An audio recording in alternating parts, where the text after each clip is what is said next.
ಬಂಧುಗಳೇ ನಮಸ್ಕಾರ, ಹೇಗಿದ್ರೆ ನೀವೆಲ್ಲರೂ? ನಾನು ಸುಬ್ರಹ್ಮಣ್ಯ ಎಸ್ ಹಂಡಿಗೆ. ಬಂಧುಗಳೇ, ಸದ್ಯ ಸುದ್ದಿಯಲ್ಲಿರುವಂಥ ವ್ಯಕ್ತಿ ಅಂದರೆ ಜನಾರ್ದನ ರೆಡ್ಡಿ. ಜನಾರ್ದನ ರೆಡ್ಡಿ ಅಂತಿದ್ದ ಹಾಗೆ ಆಗಾಗ ಒಂದು ಮಾತು ಕೇಳಿ ಬರ್ತಾನೆ ಇರುತ್ತೆ, ಅಥವಾ ಒಂದು ಆರೋಪ ಕೇಳಿ ಬರ್ತಾ ಇರುತ್ತೆ. ಜನಾರ್ದನ ರೆಡ್ಡಿ ಜಡ್ಜ್ಗೆ ಲಂಚವನ್ನು ಕೊಡೋದಕ್ಕೆ ಹೋಗಿದ್ರು ಎನ್ನುವಂಥ ಆರೋಪ. ಅದು ಸಾಧಾರಣವಾದಂಥ ಆರೋಪ ಅಲ್ಲ. ನಮ್ಮ ನ್ಯಾಯಾಂಗ ವ್ಯವಸ್ಥೆಯನ್ನೇ ಜನ ಅನುಮಾನಿಸುವಂತೆ ಮಾಡಿದಂಥ ಕೇಸ್ ಅದು, ಅಥವಾ ನ್ಯಾಯಾಂಗ ವ್ಯವಸ್ಥೆಗೆ ಅದು ಅತಿ ದೊಡ್ಡ ಕಪ್ಪು ಚುಕ್ಕೆ ಅಂದರೂ ಕೂಡ ತಪ್ಪಾಗಲಿಕ್ಕಿಲ್ಲ. ಹೀಗಾಗಿ 2015 ಸಂದರ್ಭದಲ್ಲಿ ಸುಪ್ರೀಂ ಕೋರ್ಟ್ ಈ ವಿಚಾರಕ್ಕೆ ಸಂಬಂಧಪಟ್ಟ ಹಾಗೆ ವಿಪರೀತ ಸಿಟ್ಟಾಗಿ ಬಿಟ್ಟಿತ್ತು. ಒಂದು ಸಂಸ್ಥೆಯನ್ನಾದರೂ ಕೂಡ ನೀವು ಈ ಲಂಚಬಾಕತನ ಅಥವಾ ಭ್ರಷ್ಟಾಚಾರದಿಂದ ದಯವಿಟ್ಟು ಹೊರಗಿಡಿ. ನೀವು ಜಡ್ಜ್ಗಳಿಗೆ ಲಂಚವನ್ನು ಕೊಡೋದಕ್ಕೆ ಹೋಗಿಬಿಟ್ರೆ ಜನ ವ್ಯವಸ್ಥೆ ಮೇಲೆ ನಂಬಿಕೆಯನ್ನು ಕಳ್ಕೊಂಡು ಬಿಡ್ತಾರೆ ಎನ್ನುವ ರೀತಿಯಲ್ಲಿ ಸುಪ್ರೀಂ ಕೋರ್ಟ್ ಉಗಿದು ಬಿಟ್ಟಿತ್ತು ಆ ಸಂದರ್ಭದಲ್ಲಿ. ಹಾಗಾದರೆ ಏನದು ಆ ಕೇಸ್ ಅನ್ನೋದನ್ನು ಗಮನಿಸ್ತಾ ಹೋಗೋಣ. ಯಾಕಂದರೆ ಒಂದಷ್ಟು ಜನಕ್ಕೆ ವಿವರ ಗೊತ್ತಿರುತ್ತೆ, ಒಂದಷ್ಟು ಜನಕ್ಕೆ ಗೊತ್ತಿರಲ್ಲ. ಸಾಧ್ಯ ಆದರೆ ಈ ವಿಡಿಯೋವನ್ನು ಸ್ಕಿಪ್ ಮಾಡದೆ ಕೊನೆಯವರೆಗೆ ಗಮನಿಸಿ, ಒಂದಷ್ಟು ಜನರ ಜೊತೆಗೆ ಶೇರ್ ಮಾಡಿಕೊಳ್ಳಿ. ಯಾಕಂದರೆ ಜನ ತಿಳಿದುಕೊಳ್ಳಬೇಕಾದಂಥ ಮಾಹಿತಿ, ಇತಿಹಾಸವನ್ನು ಅರಿತಾಗ ಮಾತ್ರ ನಾವು ಭವಿಷ್ಯದ ಬಗ್ಗೆ ಸ್ಪಷ್ಟವಾದಂತಹ ನಿಲುವನ್ನು ತೆಗೆದುಕೊಳ್ಳೋದಕ್ಕೆ ಸಾಧ್ಯ. ಬಂಧುಗಳೇ, ಜನಾರ್ದನ ರೆಡ್ಡಿಯ ಓಬಳಾಪುರ ಮೈನಿಂಗ್ ಕೇಸ್ ನಿಮ್ಮೆಲ್ಲರಿಗೂ ಕೂಡ ಗೊತ್ತೇ ಇದೆ. ಆ ಕೇಸ್ಗೆ ಸಂಬಂಧಪಟ್ಟ ಹಾಗೆ ಇತ್ತೀಚೆಗೆ ಸಿಬಿಐನ ಸ್ಪೆಷಲ್ ಕೋರ್ಟ್ ತನ್ನ ತೀರ್ಪನ್ನು ಪ್ರಕಟ ಮಾಡಿತ್ತು ಮೇ ತಿಂಗಳ ಸಂದರ್ಭದಲ್ಲಿ. ಏನಂತ? ಜನಾರ್ದನ ರೆಡ್ಡಿ ಸೇರಿದಂತೆ ಇತರೆ ಆರೋಪಿಗಳು ಅಪರಾಧಿಗಳು ಅಂತ ತೀರ್ಪನ್ನು ಕೊಡುತ್ತೆ. ಅಷ್ಟು ಮಾತ್ರ ಅಲ್ಲ, ಅವರೆಲ್ಲರಿಗೂ ಕೂಡ 7 ವರ್ಷಗಳ ಕಾಲ ಜೈಲು ಶಿಕ್ಷೆಯನ್ನು ವಿಧಿಸಲಾಗಿರುತ್ತೆ. ಹೀಗಾಗಿ ಮತ್ತೊಮ್ಮೆ ಜನಾರ್ದನ ರೆಡ್ಡಿ ಜೈಲು ಸೇರಿದ್ರು, ಶಾಸಕ ಸ್ಥಾನವನ್ನು ಕಳ್ಕೊಳ್ಳುವಂಥ ಆತಂಕದಲ್ಲಿದ್ದರು. ಆದರೆ ಅದಾದ ಬಳಿಕ ಹೈಕೋರ್ಟ್ ಮೊರೆ ಹೋಗ್ತಾರೆ. ಹೈಕೋರ್ಟ್ ಅವರಿಗೆ ವಿಧಿಸಲಾದಂಥ ಶಿಕ್ಷೆಯನ್ನು ಸಸ್ಪೆಂಡ್ ಮಾಡುತ್ತೆ. ಅಷ್ಟು ಮಾತ್ರ ಅಲ್ಲ, ಜನಾರ್ದನ ರೆಡ್ಡಿಗೆ ಬೇಲ್ ಕೂಡ ಕೊಡುತ್ತೆ. ನೀವೆಲ್ಲರೂ ಕೂಡ ಗಮನಿಸಿರುವಂಥ ಬೆಳವಣಿಗೆ. ಯಾಕೆ ಅದನ್ನು ಪ್ರಸ್ತಾಪ ಮಾಡಿದೆ ಅಂದರೆ, ಇದೇ ಓಬಳಾಪುರ ಮೈನಿಂಗ್ ಕೇಸ್ಗೆ ಸಂಬಂಧಪಟ್ಟ ಹಾಗೆ 2011 ಸಂದರ್ಭದಲ್ಲಿ ಜನಾರ್ದನ ರೆಡ್ಡಿ ಅರೆಸ್ಟ್ ಆಗ್ತಾರೆ. ಆಗ ಇಡೀ ದೇಶದಲ್ಲಿ ಸಂಚಲನ ಮೂಡಿಸಿದಂತಹ ಪ್ರಕರಣ ಅದು.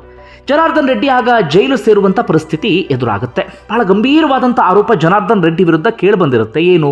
ಅಕ್ರಮ ಗಣಿಗಾರಿಕೆ, ರಾಜ್ಯದ ಸಂಪತ್ತನ್ನು ಕೊಳ್ಳೆ ಹೊಡೆದಂಥ ಆರೋಪ, ರಾಜ್ಯದ ಆ ಗಡಿಯನ್ನೇ ನಾಶ ಮಾಡಿದಂತಹ ಆರೋಪ, ರಾಜ್ಯದ ಬೊಕ್ಕಸಕ್ಕೆ ಕೋಟಿ ಕೋಟಿ ನಷ್ಟ ಮಾಡಿದಂತಹ ಆರೋಪ, ಭೂಮಿ ತಾಯಿಯನ್ನು ಬಗೆದಂಥ ಆರೋಪ, ಹೀಗೆ ಸಾಕಷ್ಟು ಆರೋಪಗಳೆಲ್ಲವೂ ಕೂಡ ಆಗ ಜನಾರ್ದನ್ ರೆಡ್ಡಿ ವಿರುದ್ಧ ಕೇಳಿ ಬಂದಿರುತ್ತೆ.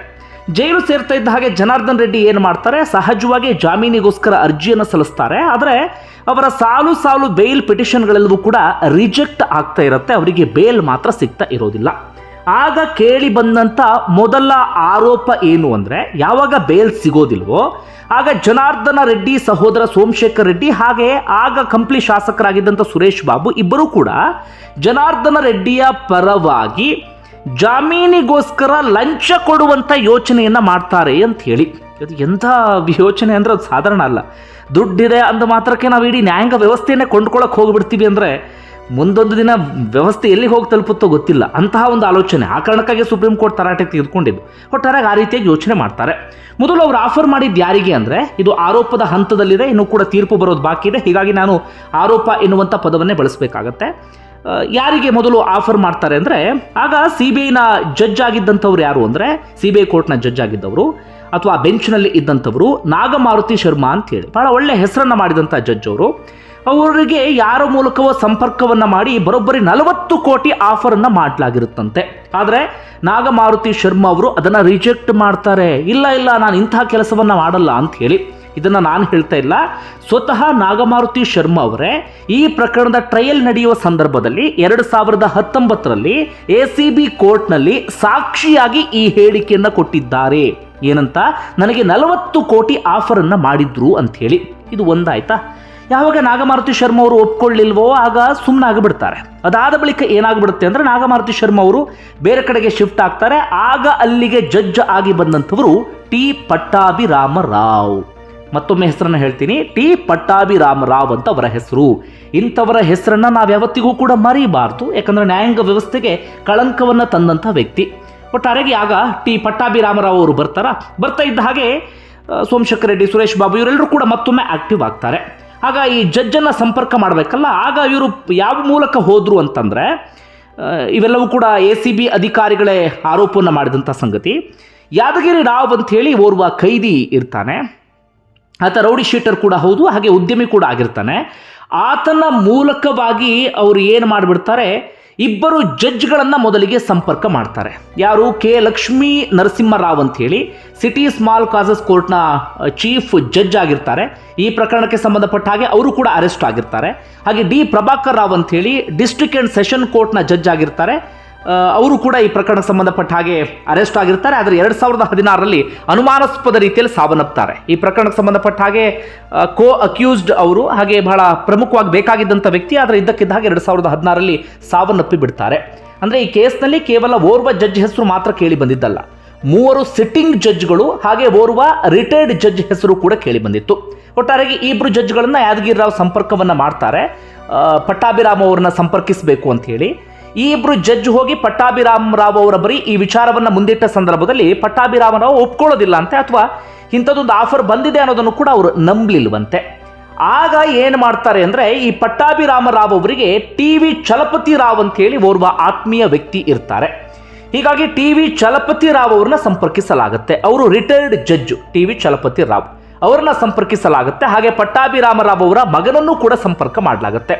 ಇವರಿಬ್ಬರನ್ನು ಕೂಡ ಸಂಪರ್ಕಿಸಿ ಪಟ್ಟಾಭಿರಾಮ ರಾವ್ ಅವರಿಗೆ ಆಗ ಆಫರನ್ನು ನೀಡಲಾಗುತ್ತಂತೆ. ಎಷ್ಟು? ಒಬ್ಬರೊಬ್ಬರು 15 ಕೋಟಿ ಅಂತಾರೆ, ಒಬ್ಬರೊಬ್ಬರು 10 ಕೋಟಿ ಅಂತಾರೆ. ಈ ರೀತಿಯಾಗಿ ಒಟ್ಟಾರೆ ಕೋಟಿ ಹಣವನ್ನು ಆಫರ್ ಮಾಡಲಾಗುತ್ತೆ. ಒಂದಷ್ಟು ಹಣವನ್ನು ಕೂಡ ಆ ಸಂದರ್ಭದಲ್ಲಿ ನೀಡಲಾಗುತ್ತೆ. ಇಷ್ಟ ಆಯ್ತಾ? ಇದು ಡೀಲ್ ವಿಚಾರಕ್ಕೆ ಸಂಬಂಧಪಟ್ಟ ಹಾಗೆ. ಅದಾದ ನಂತರ ಏನಾಗುತ್ತೆ ಅಂದರೆ, ಮೇ 11ನೇ ತಾರೀಕು 2012ರಲ್ಲಿ ಜನಾರ್ದನ್ ರೆಡ್ಡಿ ಅರೆಸ್ಟ್ ಆಗಿ ಬಹಳ ಟೈಮ್ ಆಗಿರೋದಿಲ್ಲ. ಹಿಂದೆ ಒಂದಷ್ಟು ಬೇಲ್ ಪಿಟಿಷನ್ ರಿಜೆಕ್ಟ್ ಆಗಿರುತ್ತೆ. ಆದರೆ ಮೇ 11, 2012ರಲ್ಲಿ ಬೇಲ್ ಸಿಕ್ಕಿ ಬಿಡುತ್ತೆ. ಯಾರಿಗೆ? ಜನಾರ್ದನ್ ರೆಡ್ಡಿಗೆ.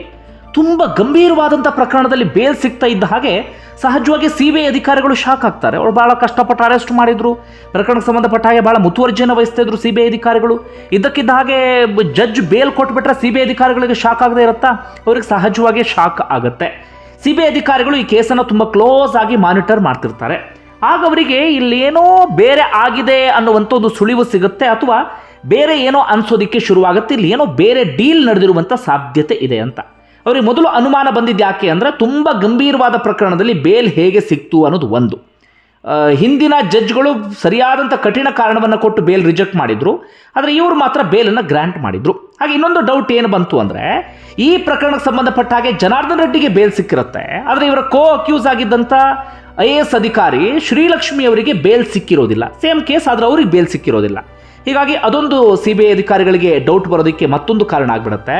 ಅದಕ್ಕಿಂತ ಒಮ್ಮೊಮ್ಮೆ ಏನಾಗ್ಬಿಡ್ತೀವಿ ಅಂದರೆ, ನಾವು ಕಳ್ತನ ಮಾಡಿದಾಗ ನಾವೇ ಹೆಂಗೆ ಸಿಕ್ಕಾಕೊಂಡು ಬಿಡ್ತೀವಿ ಅಂದರೆ, ಇಲ್ಲಿ ಜಡ್ಜು ಬೇಲ್ ಸಿಕ್ಕಿದೆ ಅಂತ ಹೇಳ್ತಾ ಇದ್ದ ಹಾಗೆ ಈ ಜನಾರ್ದನ್ ರೆಡ್ಡಿ ಟೀಮ್ನವ್ರು ಏನು ಮಾಡಿದ್ರು ಅಂದರೆ, ಬೇಲ್ಗೆ ಸಂಬಂಧಪಟ್ಟಂಥ ಬಾಂಡನ್ನು ಮೊದಲೇ ರೆಡಿ ಮಾಡ್ಕೊಂಡು ಬಂದಿದ್ರು.